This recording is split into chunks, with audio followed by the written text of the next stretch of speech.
روزتون بخیر. امروز اومدیم در فاصله 40 کیلومتری شهر آنتالیا برف ببینیم. بالاخره شهر آنتالیا درست شهر گرمی است در جنوب ترکیه، اما به هر حال بارش برف هم در زمستان در ارتفاعاتش داریم. پیست اسکی هم که داره، هم خب ما دیگه پیست نرفتیم دیگه، اومدیم فقط یک حال هوایی عوض بکنیم. جای همگی بسیار خالی.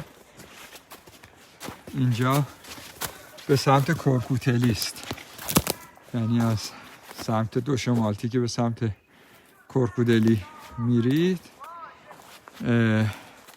بودن 40 کیلومتر جلوتر دیگه شاهد برف خواهید بود.